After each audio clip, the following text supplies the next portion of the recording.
Bismillahirrahmanirrahim. Alhamdulillahirabbil alamin. Allahumma shalli wa sallim ala sayyidina Muhammadin miftahi babi rahmatillah wa adada ma fi ilmillah salatan wa salaman daimain bidawami mulkillah wa ala alihi wa sahbihi. Allahumma shalli ala sayyidina Muhammadin salatan taftahu biha lana futuhal arifin wa tufaqihuna biha fid din wa ala alihi wa sahbihi. Assalamualaikum warahmatullahi wabarakatuh. Alhamdulillah sampai detik ini masih semangat. Saya mau cerita dikit. Semalam saya bagi buku senilai 30 juta, betul ya?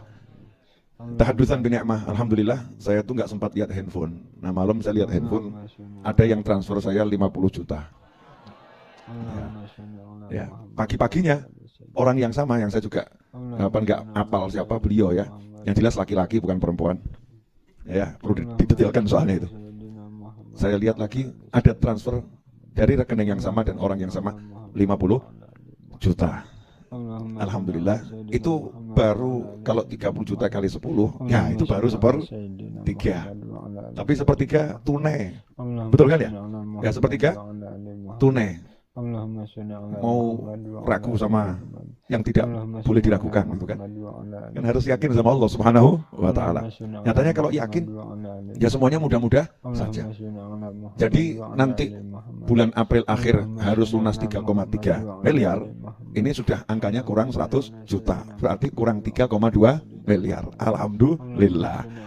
Ternyata nggak usah pakai mikir dan nggak perlu dipikir, sudah difikirkan sama yang maha memikirkan, diatur sama yang maha mengatur. Sementara kita ngopi, foto-foto, nyantai di atas. Ya, betul ya? Betul. Ya, betul. Ternyata Allah ngurus. Nikmatnya hidup. Alhamdulillah. Gitu kok pengen jadi orang yang mumet, yang ruwet, yang capek dengan gaya sok pinter, sok bisa, sok mikir, dan sok-sok atas nama lainnya. Ikhwani rahimakumullah. Semalam saya dapat masukan dari teman-teman satu istilah yang mungkin semua belum dengar. Kalau mbak-mbak sudah, mas-mas mungkin belum dengar. Zaman sekarang ini ada yang namanya corporate apa? Pipi ngomongin pipi guys. Tulisannya gimana? Corporate gitu ya. Oh, corporate gitu ya. Corporate slave apa slave? Slave. Tapi bacanya apa?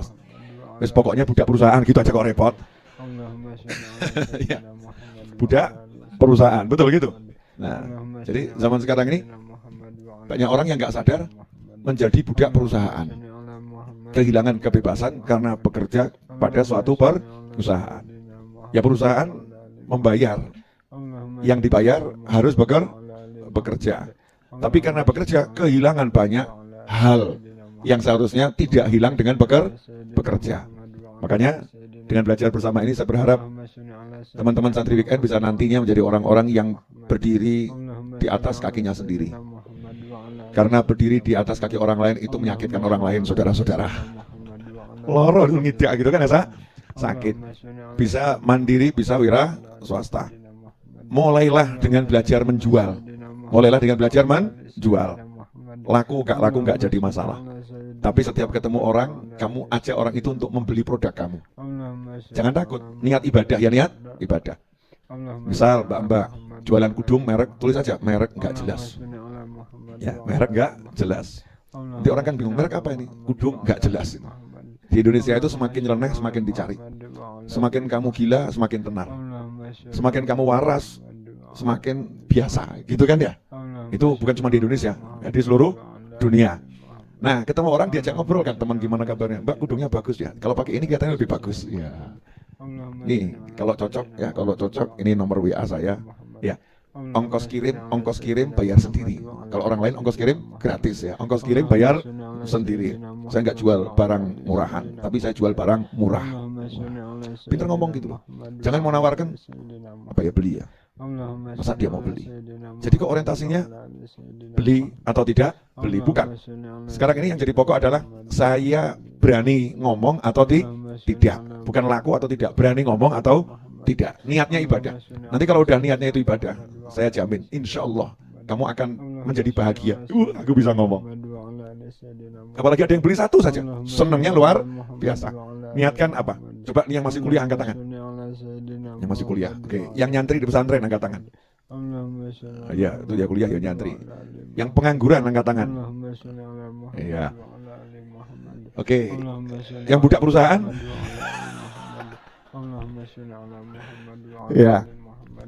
Buat semuanya di bidang manapun, mau nganggur, mau budak perusahaan, mau apapun namanya, harus belajar usaha sendiri. Bisa atau ngantor sama usaha? Jadikan teman-teman di kantor korban berikutnya, kan gitu ya. Kalau di kampus, jadikan teman-teman di kampus korban berikutnya. Untuk yang belum menikah maupun yang sudah menikah, niatkan satu hal yang pasti barokah. Apa itu? Membahagiakan orang tua. Membahagiakan orang tua. Jadi jualan tuh niatnya bukan cari duit lagi. Ya, mau bahagiakan orang tua. Begitu dapat, ya, Bu, ya, pisang goreng, martabak, ya, ayam goreng, oleh-oleh. Dari mana? Alhamdulillah ada yang laku. Ya, alhamdulillah ada yang laku. Itu senangnya ibu luar biasa. Mungkin kamu dapat untung cuma 15.000, tapi itu menyenangkan ibumu, untungnya double. 15.000 nggak seberapa, tapi langsung jadi jannah, jadi surga. Sementara ada orang yang dapat untung miliaran rupiah, tapi nggak dapat surga. Nah, itulah hidup dengan bahagia. Setiap langkah bahagia, bahagia, bahagia, bahagia. Dapat uang 1.000 rupiah kok bahagia? Karena dia punya cita-cita. 1.000 ini nanti akan membuat ibuku tersenyum. Ya, ayahku tersenyum. Nanti kamu jangan lagi berharap, mohon maaf ya, yang kuliah-kuliah saya nasihatkan, nanti boleh dipotong ini, dipotong, di-share, di-upload, viralkan. Ya, yang ini. Jangan jadi orang yang kalau kaya nunggu lulus kuliah. Jangan jadi orang kalau kaya nunggu lulus kuliah. Sehingga ketika di bangku SMA, ketika mulai semester 1 kuliah, ya ditanya, kerjamu apa? Saya masih kuliah. Saya masih kuliah. Sementara ketika dia kuliah, itu tiap malam minggu kerjanya nongkrong di kafe. Iya, tiap hari juga nongkrong di tempat makan. Maksud saya, banyak waktu luang yang tersia-siakan. Kalau kamu baru berpikir nanti saya akan kaya setelah selesai kuliah, saya akan bekerja setelah punya gelar. Rata-rata orang lulus kuliah itu usianya 24, 25 ya, 24, 25. Berarti nanti kalau toh kamu sukses, itu suksesmu nunggu umur 30 tahun. Betul? Suksesmu nunggu umur 30 tahun. Masya Allah, sukses yang sangat tertunda. Alangkah indahnya kalau dari SMP, SMA, awal kuliah sudah membangun bisnis. Maka ketika diwisuda oleh dosen itu dia mengatakan, Pak, saya tidak akan kerja dengan gelar ini. Kenapa? Sugih aku, Pak. Ya, saya lulus kuliah tidak akan bekerja dengan gelar ini dan saya tidak akan cari perusahaan. Dan terus kamu ngapain? Gelar ini hanya untuk memantapkan bisnis saya. Ya, hanya untuk memantapkan bisnis saya. Tadinya warung bakso Bang Edi, sekarang saya ganti warung bakso Bang Insinyur Edi. Ya, biar agak keren Pak, gitu loh Pak ya. Jadi kayaknya itu tidak telat. Nah, ini yang dilupakan banyak umat Islam. Insya Allah saya akan bahas singkat. Terus kita ngobrol yang lain ya, singkat. Bicara tentang Nabi Muhammad SAW. Banyak orang yang sudut pandangnya itu sempit ke satu titik. Jadi kalau lihat Nabi Muhammad SAW yang dilihat sholat, puasa, zakat, haji, zikir, doa, ya ibadah mahdhah, ya ibadah yang murni. Lihat Nabi Muhammad SAW, sudut pandangnya akhlaknya mulia, ya akhlaknya mulia, tutur katanya indah, pribadinya hebat, ya. Sudut pandangnya itu. Tapi ada satu sisi yang dilupakan. Ada satu sisi yang dilupakan. Beliau adalah anak yatim piatu yang sukses sebelum menginjak usia 25 tahun. Yatim piatu yang sukses sebelum menginjak usia 25 tahun. Beliau sallallahu alaihi wasallam. Sementara ya kita baru mau belajar sukses di umur 25 tahun. Berarti sangat bertentangan dengan apa yang dicontohkan dengan baginda Nabi Muhammad sallallahu alaihi wasallam. Bagaimana caranya biar umur 25 tahun sukses? Maaf loh ya. Maaf ya Mas ya. Ini buat yang belum menikah. Nabi Muhammad SAW umur 25 tahun menikah dengan janda cantik, jelita, tercantik di Jazirah Arab, terkaya ya di tanah Arab julukannya Ratu Mekah, diidamkan oleh semua pria ganteng dan pria kaya yang ada di tanah Arab. Ya, kalau kamu di wilayahmu ada janda cantik jelita kaya raya, kamu coba mendekat, wah, masya Allah, bodyguardnya ngusir kamu, saudara-saudara. Siapa kamu? Jangan ganggu, gitu kan ya? Karena nggak levelnya tuh katanya si janda nggak layak, kamu nggak layak. Dan banyak orang salah memberikan deskripsi tentang Sayyidah Khadijah radhiyallahu anha. Digambarkan Sayyidah Khadijah umur 40 tahun, tua, udah punya anak 2, ya Rasul menikahi wanita yang tua. Ini kurang ajar, luar biasa. Mbak, mohon maaf Mbak, boleh nanya, pernah enggak ketemu orang umurnya 50 tahun tapi Anda kaget? 50 tahun kok masih seperti anak SMA? Pernah enggak? Pernah kan?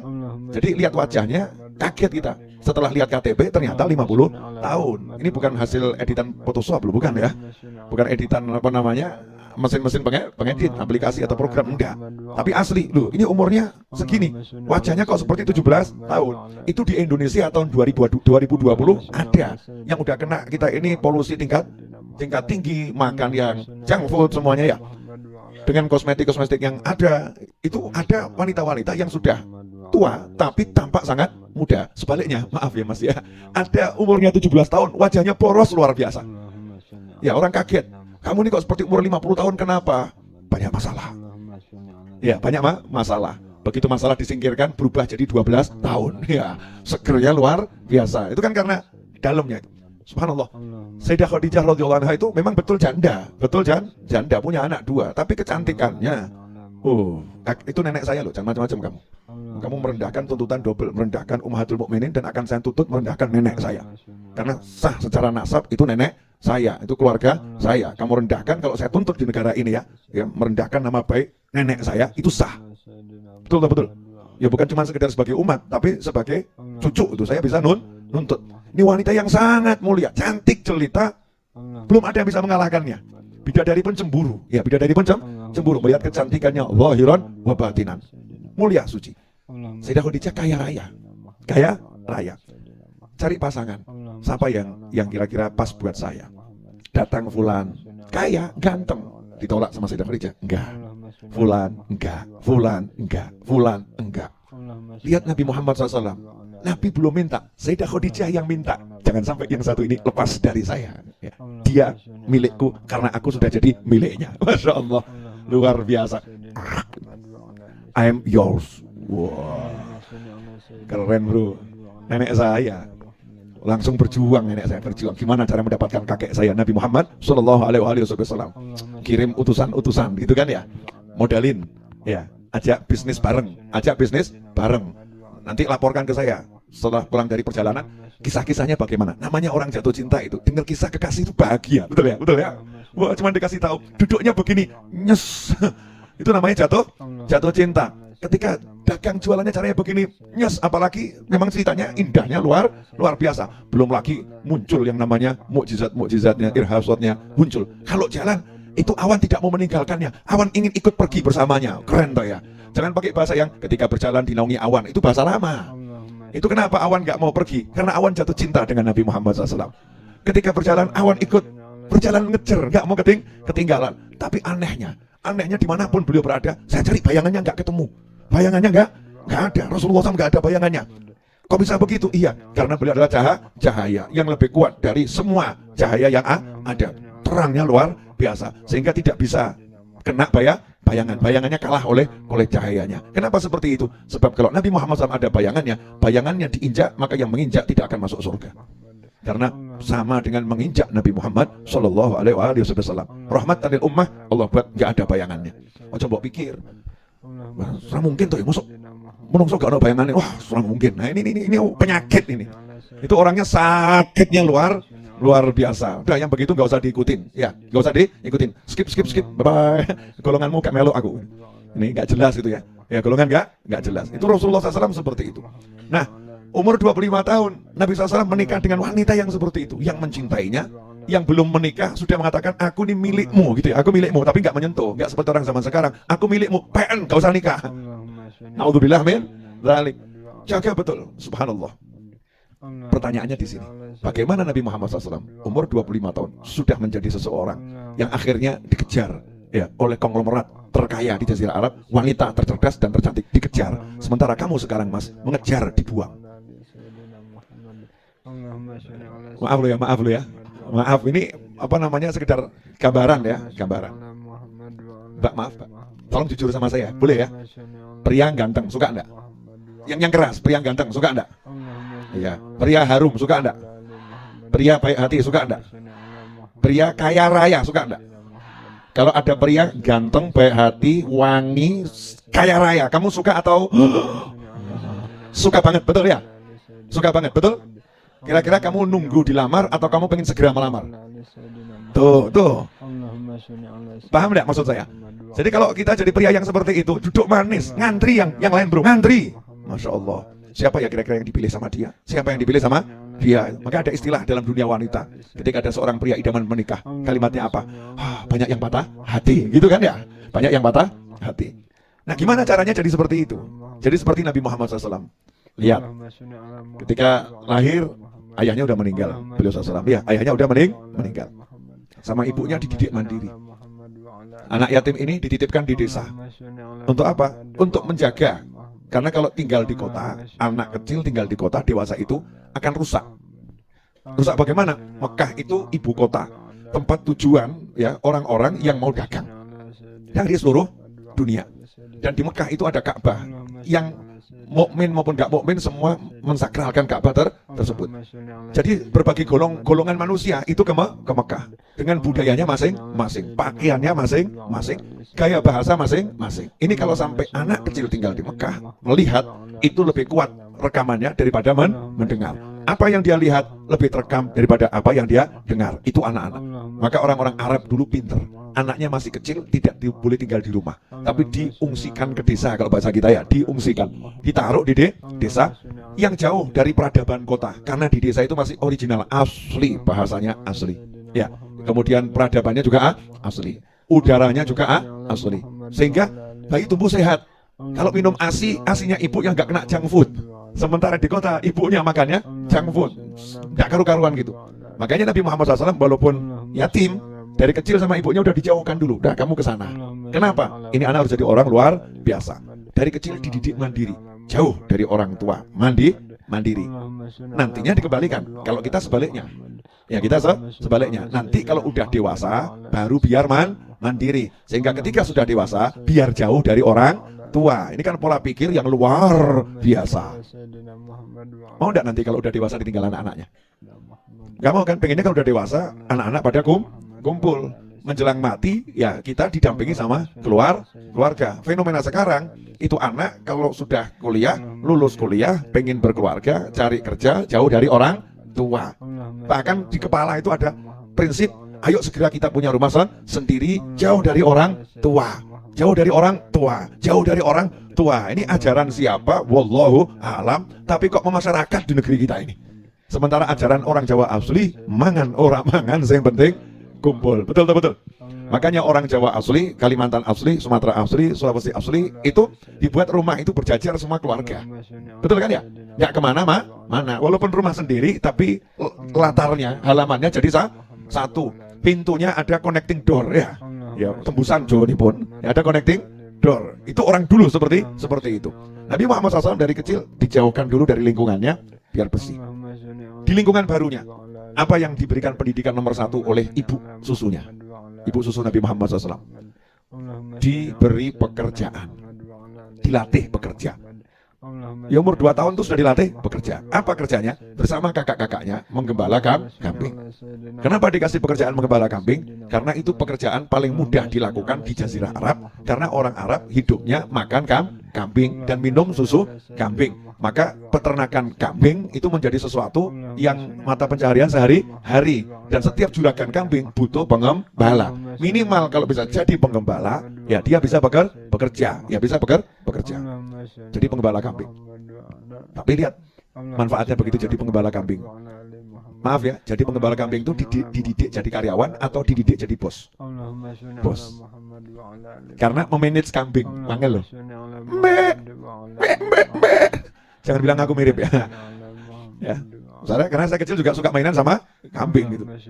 Sini ngumpulkan kambing, diatur waktunya masuk kandang, waktunya kamu makan. belajar memanage itu dari umur 2 tahun. Sudah ahli Nabi Muhammad SAW, dididik betul gitu. Maka ketika ibunya meninggal, kembali ke Mekah, ibunya meninggal SAW, radhiyallahu anha. Ya kalau ngomong ibunya Rasul radhiyallahu anha alaihi salam jangan takut ya. Masa mau ngomong ibunya Rasul alaihi salam takut? Ibu Rasul muslim bukan ya? Waduh, masya Allah, koplak. Ya. Ayah Rasul, ibu Rasul jangan takut ya. Itu muslim mukmin pangkatnya tertinggi. Akidahmu harus gitu, jangan ragu. Nah ini ibu Nabi Muhammad SAW meninggal, diasuh oleh kakeknya. Kakeknya meninggal, diasuh pamannya. Cek, paman yang mana yang ngasuh, yang ngambil? Paman yang anaknya paling banyak atau anaknya banyak. Kemudian terhitung yang ekonominya paling lemah. Anak banyak, ekonomi lemah. Ambil Nabi Muhammad SAW. Karena ini saudara kandung ayahnya Nabi Muhammad SAW. Yang lain kan saudara diri, saudara kandungnya Abu Thalib. Angkat sebagai anaknya. Keponakan kan sama dengan anak. Apa yang dilakukan Abu Thalib? Nah, kamu di rumah ya, paman mau kerja. Udah, kamu gak usah capek, paman cari duit. Tidak. Nah, ikut paman. Kemana? Keluar negeri. Ngapain? Bisnis, ekspor impor. Jadi Nabi itu belajar ekspor impor ya dari umur 10, 11, 12 tahun sudah ekspor impor. Sementara kamu yang warga Solo nih, santri nih ya, sampai hari ini jual ke Jogja aja belum. Ya, yang Jogja jual ke Solo aja belum, yang Jakarta jual ke Bandung belum, yang Bandung jual Jakarta belum. Bahkan mungkin di lingkungan kampusnya saja terbatas satu kelas. Ya, satu angkatan dan satu kelas, gak berani jual. Nabi Muhammad SAW dari anak-anak sudah keluar negeri. Perjalanannya berat atau ringan tuh? Berat. Jalan kaki naik kendaraan sama kafilah. Sampai sana berdagang.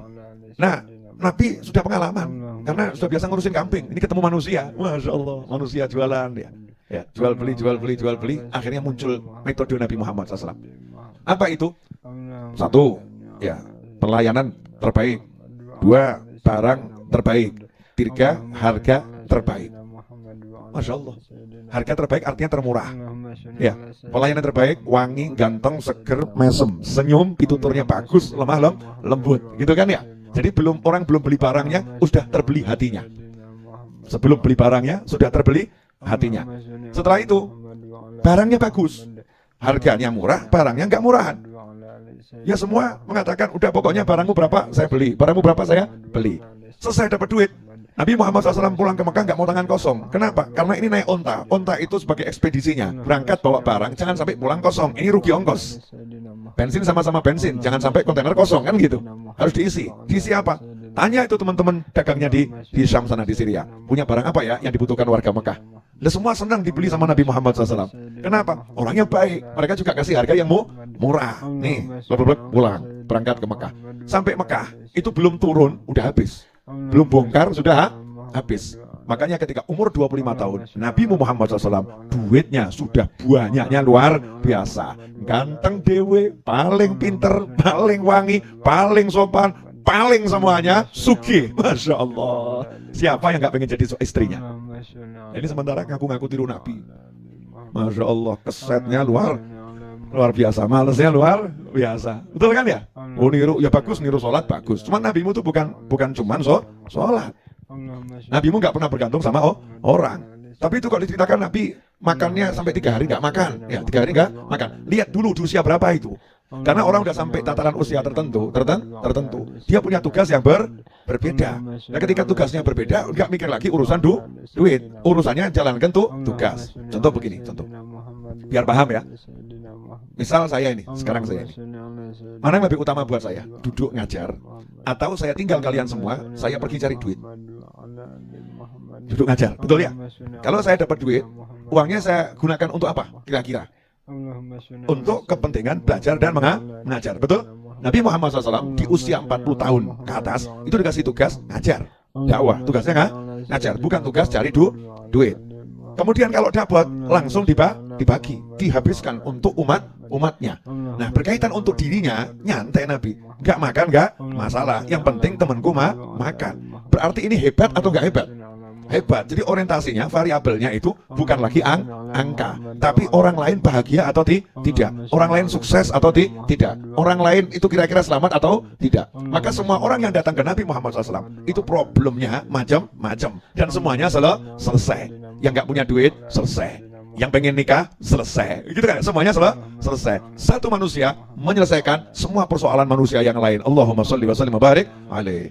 Ini kan hebatnya luar biasa. Nah, saya pengen Anda semua paham itu. Maksudnya, Nabi di usia muda, sebelum 40 tahun, itu hidupnya sudah betul-betul secara ekonomi sukses. Ya, kemudian secara kemasyarakatan, tadi ekonomi, kemasyarakatan, mohon maaf, Nabi Muhammad SAW belum jadi Rasul, belum diangkat jadi Rasul, belum mengucapkan saya Rasulullah. Beliau itu di Mekah kira-kira sudah diakui sebagai orang hebat atau belum diakui? Sudah. Diakuinya ketika sudah menikah atau sebelum menikah? Sebelum menikah. Julukannya apa? Al-Amin. Apa artinya Al-Amin? Nah, itu bahasa Indonesia. Yang bahasanya politik sekarang itu apa? Legitimate ya. Mendapatkan legitimasi ya. Ini orang legitimate. Udah, pokoknya kalau dia, oke. Dia yang dipilih jadi presiden, oke. Dia jadi gubernur, oke. Dia jadi bendahara, oke. Dia jadi apapun, oke. Semua masyarakat angkat topi. Kalau kamu, saya ikut. Kalau kamu, saya ikut. Sementara kita di rumah sendiri nggak legitimate.